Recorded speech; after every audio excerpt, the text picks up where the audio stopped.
Good afternoon, Divi Nation. It is Friday, and that means it is time for This Week in WordPress. I'm BJ, and I'm your host from Elegant Themes here. And every week on Friday afternoon, we get together and go through the best news, tutorials, and resources that have been published this week in WordPress. So if you have anything that you've been working on this week in WordPress for you, just toss it in the comments and we will talk about it. So let's get started.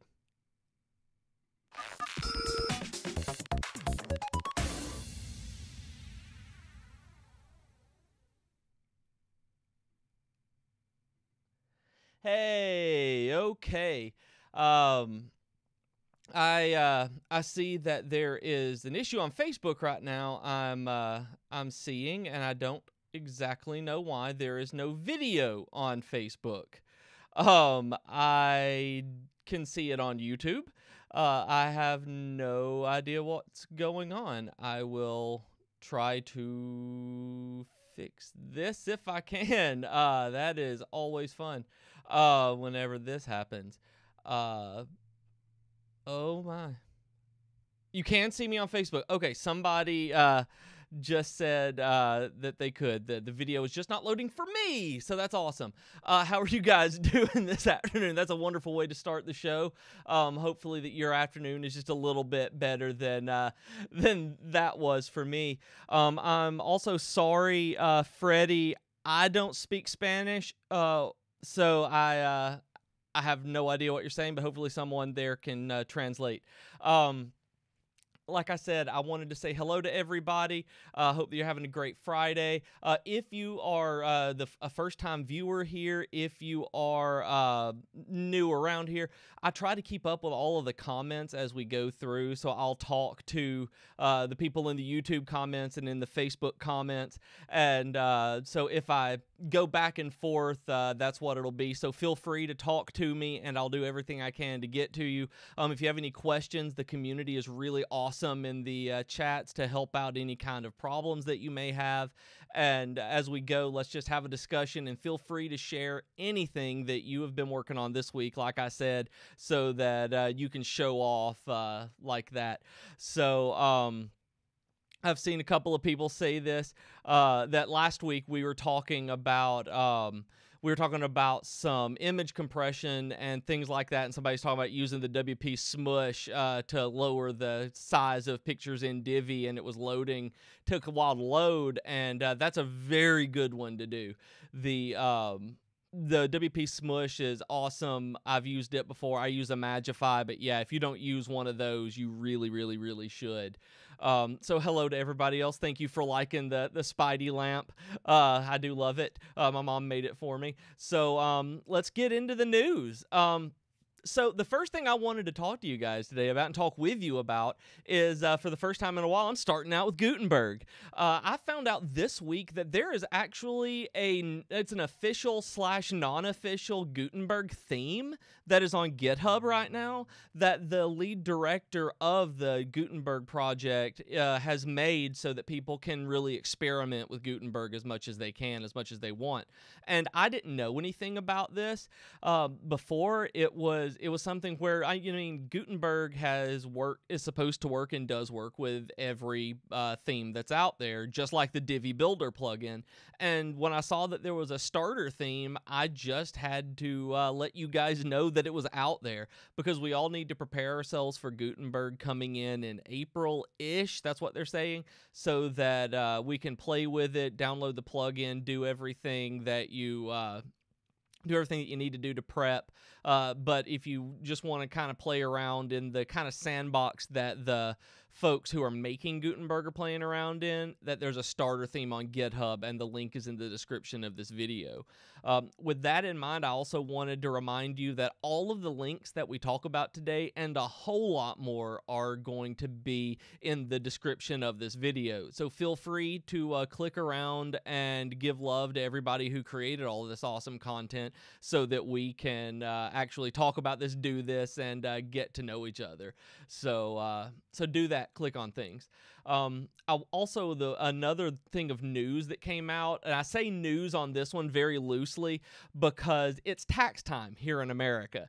And this is my finishing out. This is going to be my first full year at being a freelancer and doing taxes as a freelancer. And so when I saw this this article on WPMU Dev that's called Finance Management Tips and Tools for WordPress Freelancers, I was like, this is news, because there is somebody out there, there is somebody listening to this or watching this right now who is a freelancer who has no idea what you're doing on finances because it's hard, and I'm in the same boat, that I'm doing a whole lot of the self-employment taxes and things like that this year. So I wanted to let you know that they have written this article about financial management, and that there are different kinds of tips and tools that are in there, like creating separate accounts, that you have no idea how useful it is to have like separate banking accounts and savings accounts and all of that, that you don't want to tie that in with your personal stuff for a number of reasons, but you really should want to have separate accounts. Like I've talked a lot about before, having a separate workspace for yourself also helps in terms of mindset. That they talk about setting a budget and stuff like that. Setting your revenue goals is something that they go into that I really want you guys to focus in on this one, because as you're going along in freelancing, that allocating a set number of hours, like they say, to make sure that you get everything done, that you determine and define what your services are and how you need to actually make money, because some people charge by the hour, some people charge by the project. So it's really up in the air on that, on whether or not on how you need to do it. So it's just tips like this that it goes through, and it talks about estimating your tax payments, which is actually why I wanted to talk about it today and at least get this out there for you, so that you have, you know, in America, in the United States, that taxes are awful to deal with, that we have a lot of different kinds of tax laws, and they have deadlines in here for how you can deal with the quarterly taxes that you have to pay, just everything like that. And so I wanted just to let you know that that's out there. That's news to me, because I wanted no one out there to get really hit in the head this year by being a freelancer for the first time, kind of like I am. So it's a learning experience for me, and I wanted to push that out there to you guys. I also wanted to let you guys know that I got an email earlier this week, and I wanted to share the WordCamp Incubator 2.0. Now, I've talked a lot on here before about different WordCamps. The WordCamp US just happened in December. WordCamps are kind of what they call a non-conference. It's the official WordPress conference where we get around, meet people. I met a lot of the Divi Nation in Nashville at WordCamp US. And I am the content wrangler, I think is what it's called, for the WordCamp Birmingham, Alabama. And so when I saw this, I wanted to talk about it, because being involved behind the scenes at a WordCamp is completely different than having one just show up that you go to. And WordCamp Incubator, what this is they are taking I don't even want to know what to say here, applications, I guess, to have your city thought of to be a host for, considered to be a host for a WordCamp. And if you don't have a meetup already, that's okay. If you do have them, it lets you put your name in the hat to do this. And it's kind of a training and an exercise to figure out if your spot is a good fit for hosting a WordCamp. It says, where should the next WordCamp incubators be? If you've always wanted a WordCamp in your city but haven't been able to get a community started, this is a great opportunity. So this is something that a lot of you really may want to consider and look into, to be able to build up the greater WordPress community in your area. Because I know that there's not one in my specific area here, my town. There's one. There are two major ones about an hour and a half to 2 hours away. So my town wouldn't be considered in this, but if you're in an area where that that doesn't happen, take a look at this. And if you're the kind of community builder who wants to get involved and host a meetup or go to that kind of meetup and know someone who would want to host it, that's something that you guys might want to look into. So check out the idea that the WordCamp people have about the WordCamp incubators, because they're neat. WordCamps are good things, and I think a lot of you guys would love them if you haven't gone to any of them before, especially. Oh, excuse me. Looking at the comments here. Hello, Tobias. Hello, Jonathan from Venezuela. That is awesome. Thank you, Freddie, on Facebook about my Spider-Man. I appreciate that. I still love him so much. We had someone recommend tinyping.com. That one is great. I've used TinyPing a lot, and they actually have a plugin that you can use as well, Blake. That Blake is who shared the comment on YouTube. That I've used their plugin a lot on my websites. It just happens to be Imagify was the one I could remember the name of this last time I was using that. Huge fan. Uncle Social said that he is a huge fan of Wave apps for invoicing. Prefers it to FreshBooks from Freelancing, you guys. And he thinks it's a U.S. focus, means there's some tax stuff that may be useful. You find it handy for your UK taxes too. Blake, I have used, and Uncle Social, I've used Wave for my personal stuff. That's what I started out on. The only reason that I moved from Wave was because my taxes last year came when I did them. I used TurboTax is what I used. So I ended up getting a free QuickBooks membership with it to use over the next year. So I switched over from Wave. But Wave was really awesome, and it was free.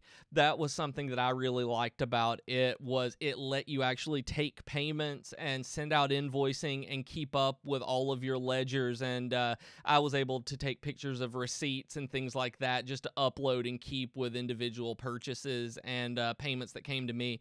It was really awesome. And yeah, Uncle Social says they make their money if you start using them for letting clients pay by credit and debit card. It really, I mean, everything is free up to that point. I used QuickBooks afterward, and like I said, the main reason I got it is because I got it free as well, and I was able to take bank account debits for free instead of taking a percentage out for the credit card use. And Blake says that he uses PayPal for everything but needs something a little more robust. Definitely check out Wave. If you're looking for something more robust that you can do just to send out the invoices, even if you don't use their payment, because I never took a payment through Wave. I was always using something like PayPal, or I got a check cut and sent to me. Wave is definitely more robust than anything PayPal has, just built in with their reporting and record keeping. So it's I believe it's waveapps.com. Thank you for that, Uncle Social. It is an awesome, awesome, awesome product. So moving on into the further into the news, I ran across this today. It was Matt Mullenweg, the creator of WordPress, and I believe he's still the CEO, at least for the time being. I think that'll stop next year is what they've told me. Like people around, like I think I've heard people talking about that. Not telling me in particular. But he has an article on his blog that's called No Office Work Style, and I thought this was interesting because, and I put this in the news specifically because it kind of pertains to all of us, that especially if we're freelancers or if we are working remotely anywhere, because that's what it's about. It's talking about this remote work culture that we have right now, and honestly how well it works. That I know that there are people who I know that want to go remote for their job, and their job won't let them. That there's a lot of reticence in letting people go. They hesitate on letting people go out of the office. And that's something that Matt says here, that their retention is off the charts. And he said that, and that's his words, that said because of out of the office and remote work, that people are spread out, that it takes a lot to get it working well, that you can do it, and you can have it work poorly, but you can do it really well and have meetings and constant communication. Most of the Elegant Theme staff is remote, and I feel like I'm in constant contact with them during the day because we use Slack, so we can message each other constantly. We give calls all the time. Just the other day, Mac in England gave me a tour of his studio over Skype so that I could see how he has his lighting and camera stuff set up. And it's like we're a world apart, but we work together. And so I feel a camaraderie with these people, just like I do with the people I worked with when I was in an office setting. And that's something that Matt's talking about here. And like I said, the reason I put this in the news for this week is because it's again something that a lot of us are dealing with, that this is very topical, and I think that's really what I take the news part of this to be, is something that is topical that we can all have a discussion about. And so I would love to hear if any of you guys are in a remote setting for a company where, like Matt says, he encourages employees to join groups and play sports and all of this kind of thing, and then socialize and spend a lot of time with colleagues as well. And they go out for the people who are already there, and then the people remotely can get together whenever they want. Like some of us got together at WordCamp US this year, and it was just fantastic. And if any of you guys watching right now, I met you at WordCamp this year, hi. It was wonderful meeting you. They were talking further in the article that getting a co-working allowance, like those kind of things, that's something that I wanted you to be aware of, just to talk about remote work and just to keep it in your mind that he was talking about how good it has been for Automatic. And I think that it's been fantastic for us here as well. So it's just an interesting read that you guys may want to look into. And the last thing that I really had on the news section was an article that Greg Shope did about benchmarking Gutenberg. And this one really got me. This one surprised me a lot on it, because he wrote a benchmarking plugin, and this is just one dude who did this. He did these tests, and there's going to be a lot more of it done as well. But I wanted to talk about this so that you could prep yourselves. Just like the Gutenberg theme up above that I was talking about a few minutes ago, the benchmarking Gutenberg at the very bottom of the news section talks about the difference between the current WordPress editor, the Tiny MCE that we're using now, and the Gutenberg plugin to generate a page and then run the content hook.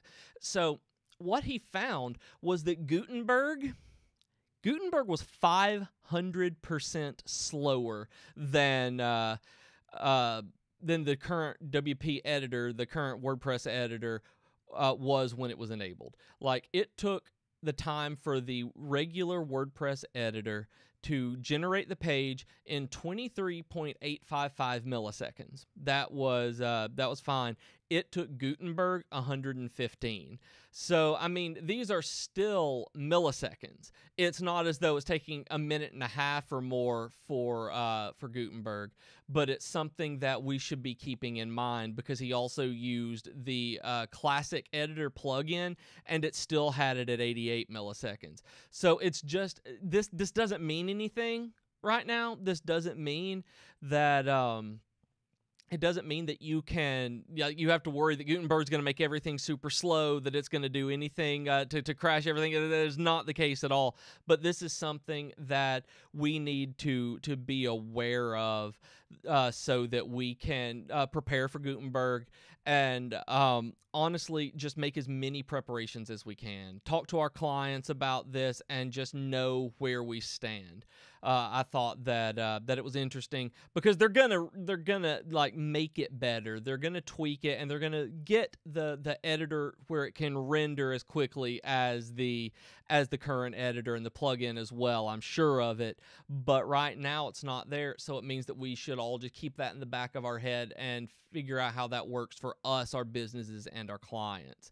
And so I've got a few question marks here. Hitesh Goyal asks, asks, would you please tell me how to use 2 or more WordPress themes in one website?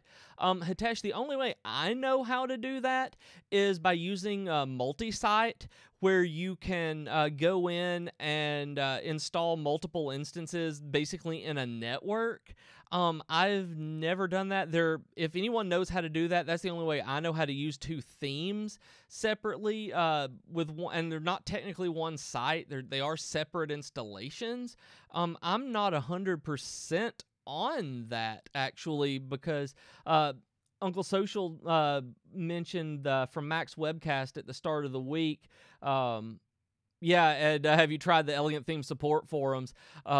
It probably is much more of an in-depth question, because I've seen some plugins recently that let you try new themes on different pages, but none of them that let you go live with them. So there are ways to get around it, but I don't know of any for production. If somebody does, please throw that in. But yeah, that may be a support forum, or one of the Facebook groups would probably have somebody being able to help with that as well.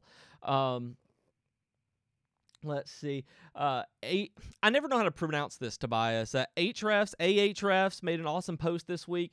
It's called "Steal Our SEO Report Template and Make It Better." That there's a lot of useful information there, and an awesome template if you want to improve your SEO game. That is awesome. Thank you for sharing that. I have not seen that one yet, so that one didn't come through across my feed. So I'll have to check that out. And that's from the YouTube comments. Rohan, I think it's Rohan, in Facebook says, I run a weekly work group at my place. We all work remotely, and we get here and share a space for 1 day a week, all working on different things. It's a collaborative working space that he highly recommends it, that I would love to be able to do something like that. I know that something in my town that we do that I haven't partaken in yet is get together at our co-working space, and they have a co-working night is what it's called, but they kind of just work on all of their projects. They bring it in so that they can collaborate and talk and show off. They get to talk with each other. They make friends, and it's just been on a night. I haven't been able to make it, but it's a fantastic idea. And especially, are the people you work with, are they employed like at your company, or do you work together, or is this solely kind of a social gathering where that you can collaborate together on different projects?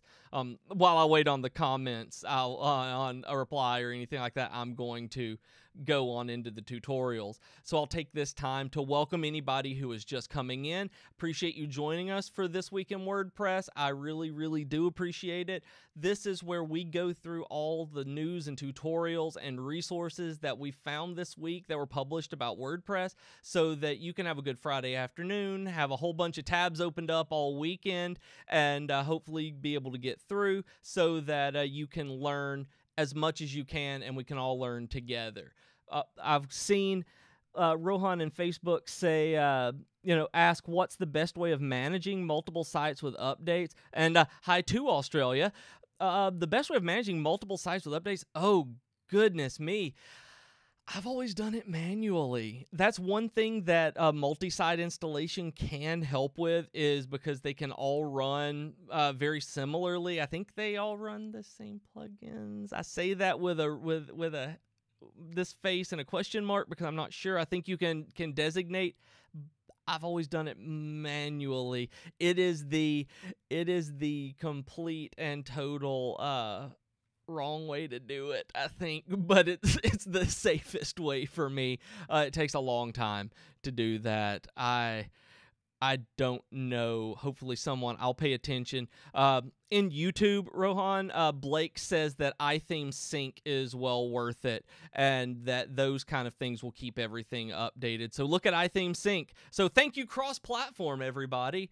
LV has mentioned in the YouTube comments that I have no Yoast article this week, and I noticed that right before I went live, that this week, as much as I'm usually just being like, Yoast, look at the stuff they published, nothing seemed terribly interesting this week. Not saying it's bad. There was just nothing that just screamed at me to be all like, I have to tell them about this. So we didn't get a Yoast article. I'm sorry, LV.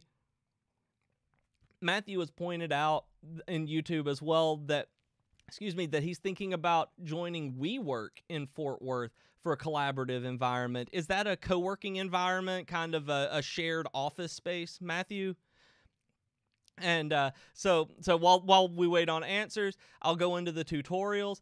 And the first one on here that I'm just gonna briefly touch on this. I'm not gonna go through any of the how-to steps. I wanted to let you know that WP Mayer has an article called "A Beginner's Guide to Adding Facebook Pixel to WordPress."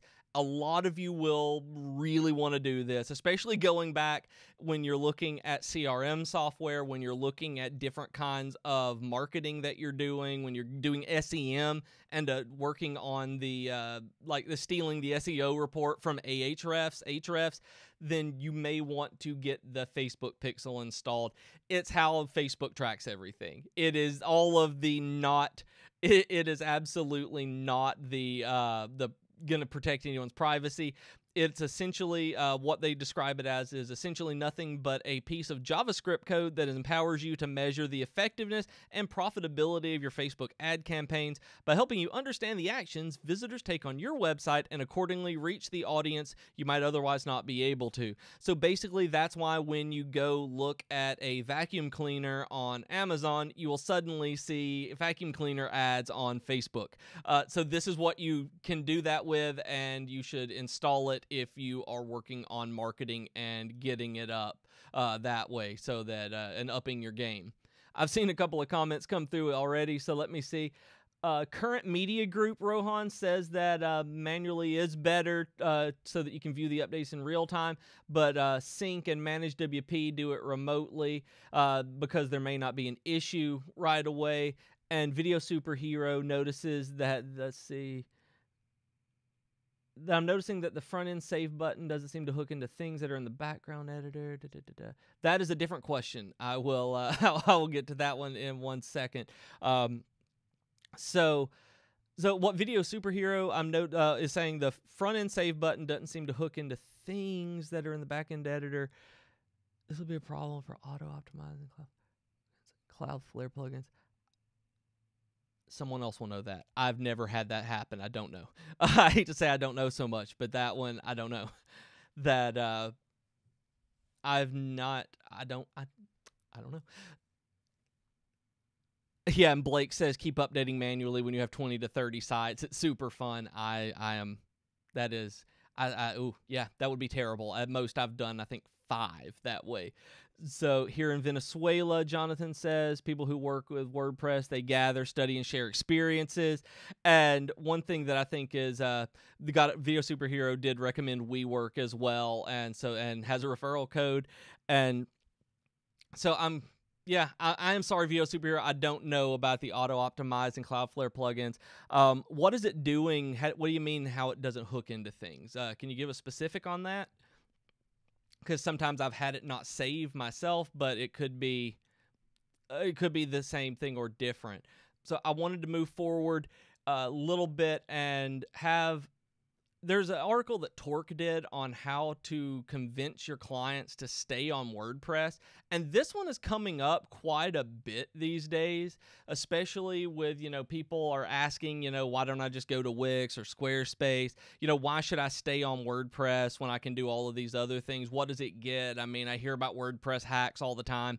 And this article is a how-to on what to talk to them about. It breaks down security and why, and it gives you best practices on keeping everything A-OK, where it goes from backups to make sure that you're creating them daily, monthly, just having a schedule, from updates and scalability, where it goes through just the high points on what you need to sell your clients on to get them to stay on WordPress.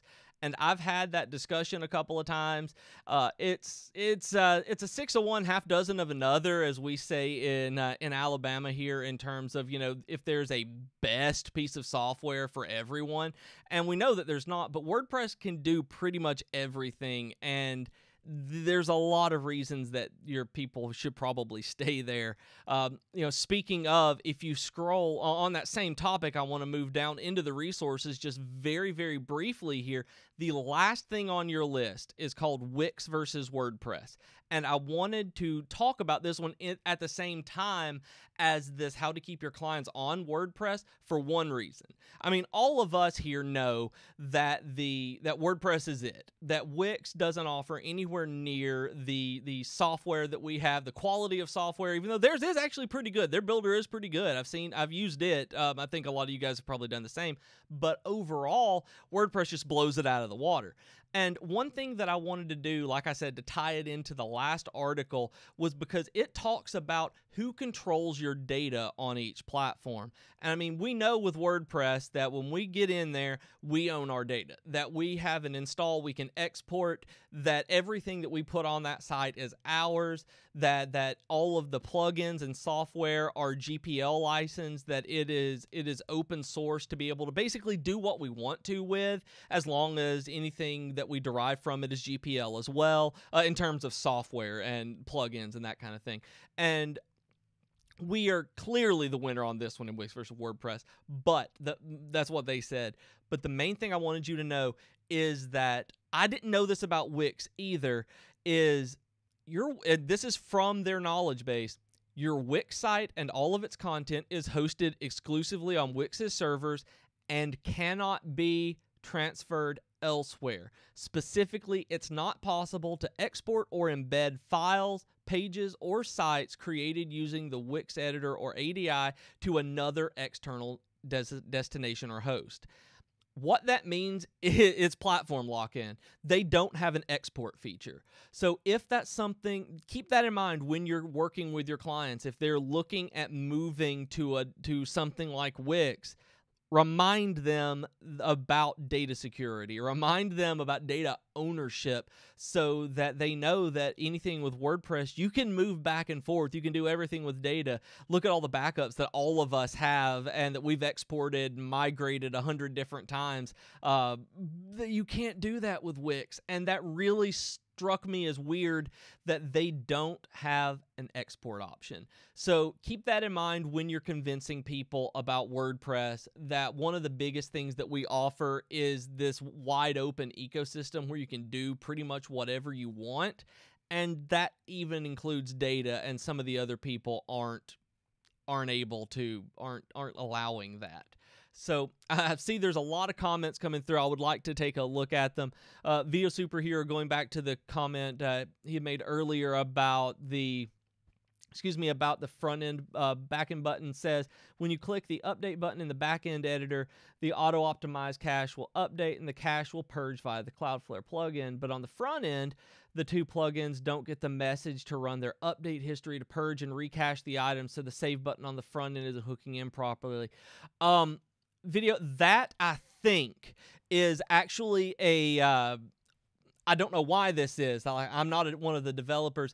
There's always an issue when you're using the visual builder with any kind of caching software, and apparently that does mean like CDN stuff like Cloudflare. If you're going to edit like that, you may have to turn off caching while you do that. That might not be the always thing, but I know that a lot of people have run into that. Like I've used it with, I think, W3 Total Cache and WP Fastest Cache, and I've run into that. I had a bunch of issues with Cloudflare setting up with HTTPS and ended up just moving away from it, just personal sites. So I didn't have this particular problem, but it was blocking the transfer between HTTP and HTTPS, and so it was an issue there. But I'm thinking that's probably the cache. You may be able to purge the browser cache to do that. And yes, with proper programming, that can be fixed. The dev team is working on stuff. We are working all the time to improve the visual builder, and I know of a few things I think that will be people will be very happy about in the coming months. We'll see, and but I haven't heard about that specific issue, but I'm thinking, based on one thing I do know about that I'm not allowed to talk about, that could be fixed. So that, as vague as I can get on that one, you guys keep that in mind. That might be fixed soon by one of the updates that I don't know when is coming, but it could be. And so moving into the Facebook comments, they Mike Devitt said, or Devitt, I don't know. Sorry, Mike.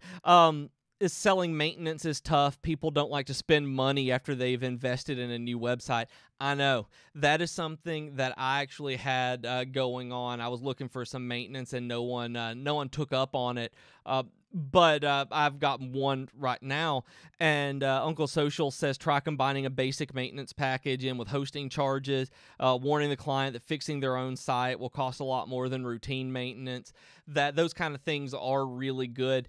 I've had some people tell me that they just have kind of an all-encompassing $500 a month and you get X hours for whatever they need. So whether that is content updating, plugin development, whatever it is, that you say that you give them 5 hours a month for $500 on a recurring schedule, that they can use you however you want, where it's not necessarily a maintenance contract, which is what most of the time it boils down to. It is, they're keeping you on retainer in a lot of ways, where sometimes they may need you for 5 hours or they may need to bump it up. Sometimes they may not need you at all, and you're just there on retainer. So that might be one way to sell it to them, where it may not be just maintenance and updates and things like that, but just kind of being a behind the scenes small part of their web presence all the time.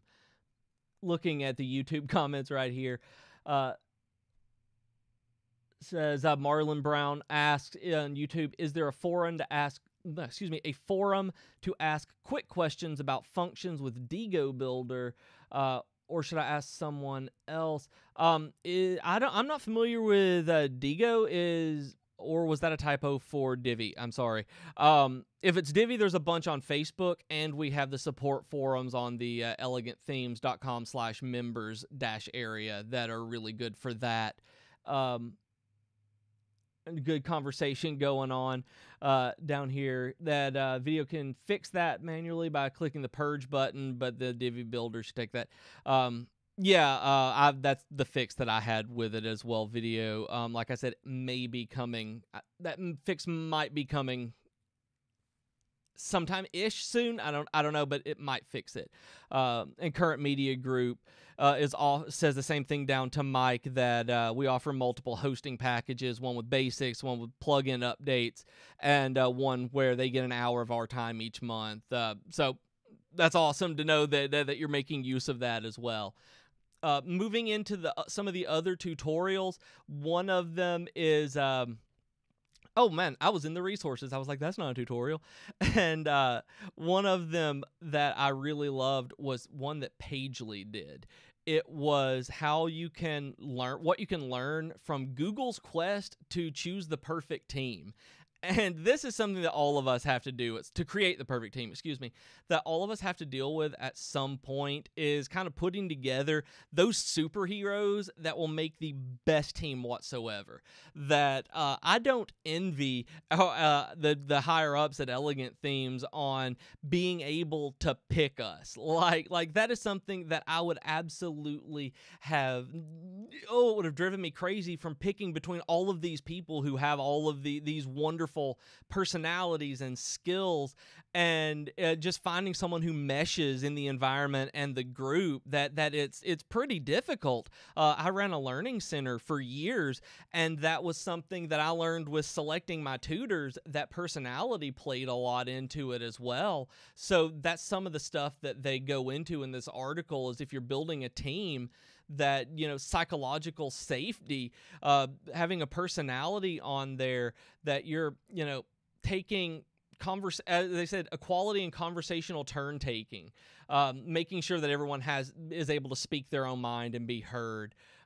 It's just interesting to me to go through all of this on how every team member feels safe to take risks and be vulnerable in front of each other, because y'all, we have all made some real dunderheaded things in Slack and been like, I just did not think about this or do it. Like right now, I still can't see video on Facebook, and that's something that you have to learn how to do. And they go into practicing this kind of psychological safety where your personalities work, and approaching how you approach conflict. Just, it's a great article on how to get everything with your team to be as smooth as it can possibly get. And it's taking the way that Google puts together a team as an example, and it's great, y'all. I mean, once you get on a team, if you've never been on a team that really works well together, it is magnificent. So check that out, because it is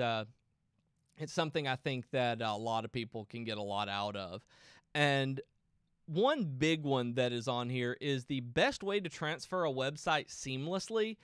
Won't talk a whole lot about it, but it's a pain in the world. A pain in the world. It is a pain to transfer from one host to another and make sure that everything is up and running. And this one is on Cats Who Code, who just basically have a step-by-step walkthrough from moving from one host to another. I did it recently from HostGator to SiteGround, and I'm lucky for me. I'm very lucky that they had a team that was able to take care of that for me, because I hate doing it and I'm lazy. And so they were able to handle that, but not everyone gets the free migration stuff with every host or anything. So definitely check out that one. And Uncle Social says that I choose you, and a picture of a train. Is that from The Simpsons? Is that Ralph Wiggum? Is he, I choo. Yep. Okay, good. Matthew just said it was The Simpsons. So a big one, let me see where it was. Where was the last one I wanted to talk about? No, now I can't find it. Oh no. There it is. It is the last one in your tutorial section today, y'all. It's Torque Mag again, and apparently this week it's Torque who has everything that's awesome for me, and not Yoast, which is, first time. And they talk about how to avoid SEO disaster while designing your website. So it goes into the Ahrefs, like I just say them both at this point, article that Tobias mentioned earlier, where what you can do after you make these major changes, that you don't lose any ranking, you don't have anything SEO messed up, where you need to make sure that you look at your links, that everything like 301s are working correctly, that you have a new sitemap, because I don't actually think I've resubmitted a sitemap for one of mine after it's graphics. Oh my goodness. It's redesign. So I saw the word graphics on here. I got distracted. And so that's something that just look at. So just make sure that if you're in the middle of a redesign, you do everything right. And I wanted to let you know that that's out there. So for those of you who, right now we're sitting with about 15 minutes left of the stream. For those of you who are coming in right now, this is the This Week in WordPress stream. What we do is go through news, tutorials, and resources that have been published this week, so that you guys can have a weekend of tabs open in your browser, reading through professional development, and just getting all these crazy ideas in your head about what you want to do next week at work and with your side projects. So with that said, I want to move into the resources, and about halfway down, there is an article that Pagely, it was Bluehost. Bluehost put in that they published this week on 6 reasons you need a custom email address. You guys, okay. I've seen so many places recently online where I was looking at shirts to order, something like one of them was a web hosting company, and they had an @outlook.com email address. And I'm just like, seriously, really? You have a URL right there. And I hate giving out my Gmail address. I mean, Gmail is absolutely my primary email address that I use. I mean, I think all of us are locked into Google like that right now. But that's unprofessional. Those addresses, when you give somebody, the example that they use is when you give somebody moonlove235@gmail.com, that's not that's not really bringing a lot of confidence your way if you do that. I mean, I remember changing my address from wormsbane@gmail.com, which still works, to my normal, where it's just my name. And I have a bj@elegantthemes.com address now. And I mean, my first email address was captainbobo@hotmail.com. I was 15 years old when I got this. And Yeah. In the YouTube comments, Blake says, "Your hot mom 1977 at hotmail.com." I'm really, really hoping that's real. I just hope, Blake, that you have that email address in use right now. And but those are the kind of things that the first thing that it says, because, and it's also the most major one that you will see, is please just take your URL, give it an email address, and forward it to your Gmail account. Do you have any idea how many aliases I have forwarding to my Gmail account right now, just for different things, just to see and sort them using filters and labels? So whatever you do, stop giving out your hot mom 1977 at hotmail.com at WordCamps trying to get new professional connections, and get yourself Current Media Group at currentmediagroup.com.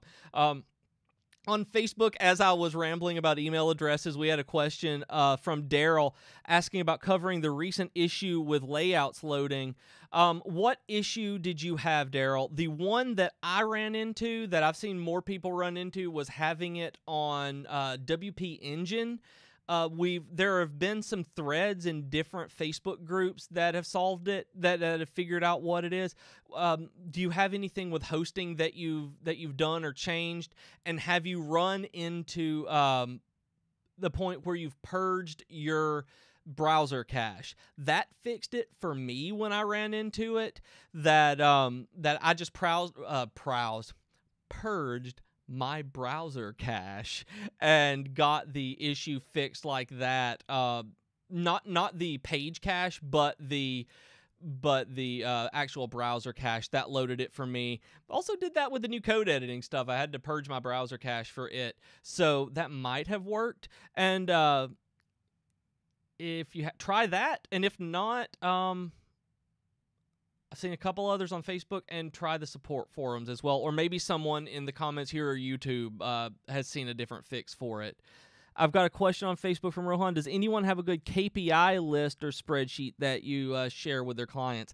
I do not. Hopefully someone does. That is something I've never shared, that don't have for anyone. So I apologize. Talking about emails.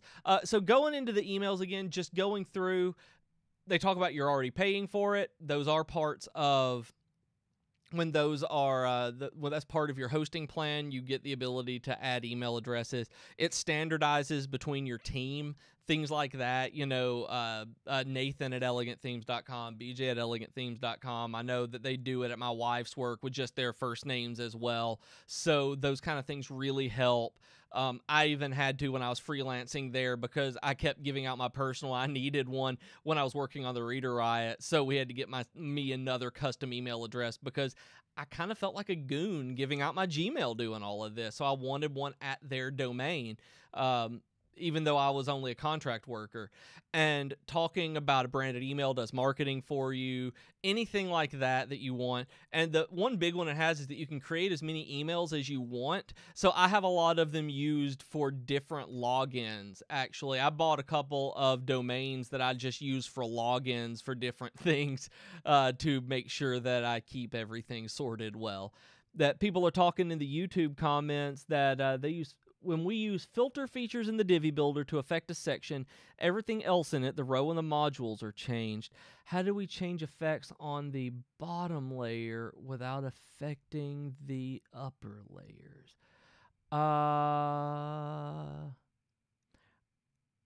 Yeah, I haven't had that. I haven't had that fixed either. I don't know how. I've had that problem where I actually haven't used the filters personally with stuff. There might, oh goodness, good. I don't know. Yeah, people are saying that they haven't done it either, so sorry, Marlon. Hopefully, again, dev team's working on all sorts of fixes and things like that all the time, so we're aware of these. I hate to be that guy. I hate to be that PR guy who is just like, we're aware of this issue, but we are, and there is a list that the dev team is working down. So hopefully we'll be able to get to a lot of these. Um, and Current Media Group says you use Google Business for your email, $5 a month, and uses your domain name. That's what my wife uses. Actually, you don't have to manage any kind of email servers. My wife's work uses G Suite and Google for Business. It was Google Apps before, but they have a lot like that. And you can actually use internal groups like that, where you don't have to actually pay the extra $5 through Google. That if you just need an internal email address for people to send stuff to, like or send one to everybody, that we had that to everybody, so that you don't, or split into groups, that we were able to use that too. That's just an email address. I've used margins. Matthew says that in terms of the Marlon's question about everything else in it, how do you change the effects on a bottom layer, that you've used margins to float a module from the section for text. I actually ended up using for one thing I used for a menu on one of my sites. I ended up using Z-index to bring some of it up and then float it down with extra padding at the bottom of the section underneath it to get it to fit. Played with it for a bit, but that's what I did. Effect one, and then basically build another one, Z-index it over with a transparent background over the padding at the bottom that I added, kind of like Matthew said. So if that makes any sense. In the resources section, this one is one that I think everybody should read. And I think it's the second one in my list down here. Okay, under resources, go to the second link, and this is something that everyone here needs to know how to do, because it's complicated and everybody thinks it works a little different way than it actually does. And it is, how does caching work in WordPress? And we've had a couple of issues come up today with caching. People have talked about it, and I want you to read this, because everybody's talking about caching. We've got Cloudflare, we've got W3 cache tools, we've got WP fastest cache, we have iThemes, we have everything in the world. We have WP Rocket. All of these things are caching, and everyone says, when my site is slow, are you caching it? There are two things, actually. There's, are you caching it, and have you compressed your images? Those are the first go-tos. So this one explains what they do. This one actually explains what the caching actually is, where it doesn't give any kind of major suggestions on what to do, but it talks a lot about just what they are. It actually says that something that I learned through this, that W3 Total Cache is a very large plugin, and for a lot of sites, it adds a whole lot of unnecessary code. I am always looking for a new one, so I'm actually going to check that out today and see if any of the others have less bloat, even though using it has sped up my site considerably. Blake mentioned in the YouTube comments here that that you hate it when you're designing with caching. Yeah, I do too. I really hate it. I turn it off for sites when I'm designing, and I realized this last time that I was working on something last weekend that I'd forgotten to purge the cache, and I'd forgotten to turn off the cache plugin, and it just wouldn't load. That nothing changed, nothing was work, and I was just like, why did this happen? I was like, nothing is doing it. It's like, I see it in this browser, but it's not doing it in this browser. Some incognitos would work and others wouldn't. I was losing my mind, and I realized I didn't turn off W3. That's exactly what it was. So yeah, so learn how caching works so that you don't have that happen. And somebody in the YouTube comments just said, shouldn't you disable the caching when designing? And it's like, yes, LV, I should. And in the Facebook comments, we're talking what Rohan said about layouts loading. Elegant Themes has reached out with similar resolve with an incognito or private browsing window with browser extensions. And that didn't work for your clients, and you switched to Firefox. Yeah, I've actually really liked the new Firefox a lot. And I swapped back to Chrome for something, and now I don't even remember the reason I swapped back to Chrome, but the new Firefox is great. I think it may have even been it wasn't even a speed thing. It was a lag thing while I was typing in the WordPress editor, even in the text mode. I was having a visual delay between the cursor moving and didn't get that in Chrome. So when they fix that kind of rendering, I will definitely go back to Firefox. And for Firefox, for that, yes, Daryl, that is absolutely the reason why. That was just a tangent for me to, to go off on Firefox. So Divi has questionable aesthetics on the back end. Why not use the regular WordPress UI and save on resources in the process? The main reason on that one, Andre, is because of being able to deal with the blocks themselves. We have, kind of pride ourselves on being able to be distinct and visual. As you'll know it's us when you see it, and so we wanted kind of a uniform look for everything that we have. And that's where the back-end builder looks like it does, and the front-end builder has its unique look. I mean, we may be looking at some point in the future trying to more normalize all of that, but the main reason we haven't used any of the WordPress UI, at least in that way, is to, keep branding, and we think it works smoother. We have a lot of people who are diehard users of the back-end builder and love the way that it works for them. I like the front-end builder personally and use the wireframe mode for that, but we do use some of the regular WordPress UI through a lot of our blocks. When you'll see like the text editing block using the tiny MCE and a lot of the things like that with the upload panels, and we use it when there's no need to reinvent the wheel, but we think a lot of it is nice. We like the purple. Sorry. And so I'll also down here at near the bottom of the resources section, Code and WP has a WordPress hosting survey that they're doing. I just want to throw this out there because I love stuff like this. They have about a 10-minute survey trying to get people's feedback about different hosts, and they put the results all together so that we can figure out community responses. I love reading stuff like this, so I'm going to fill this out, and I'm in no way related to these people. I'm not getting anything from them for doing this. I just want to know what all the results are. So when this comes through, I want you guys to go that so I can get even more data in there because I love reading survey results. And speaking of survey results like this, Cloudways ran a cool Facebook promo contest. Cloudways is a hosting platform if you're not aware, and they've run a contest on Facebook that got people $100 in credit for their product if they gave expectations and wants and desires out of WordPress, like what their Facebook community wanted out of WordPress. And I've spent so much time reading every one of these responses because they published them quote by quote that I really loved it, where things are like a plugin like Visual Composer should get free, and I was like, Gutenberg, like people are wanting this. Somebody is requesting this, and they did that. The one that got me on that same one was with a hack-free code, and I'm just like, yes, I would love to have WordPress and everything else in the world with hack-free code. Just stuff like that, but seeing what people's responses are, the kind of things that they want, both the reasonable and unreasonable, are really, really fun for me. This one guy says, Mustasam says 90% of the WordPress users install a cache plugin. I'd like to see an advanced built-in cache mechanism in core.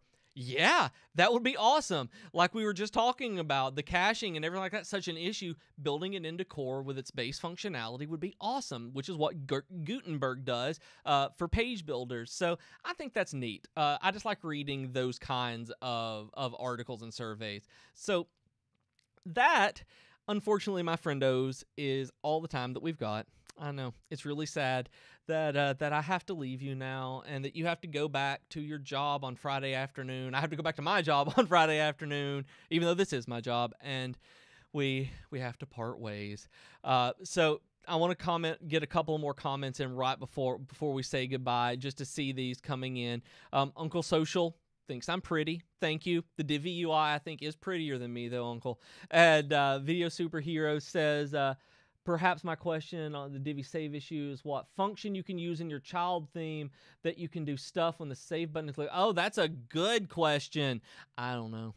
That is one that I'm not that kind of developer, actually. That's not something that I personally work with. I think some people do.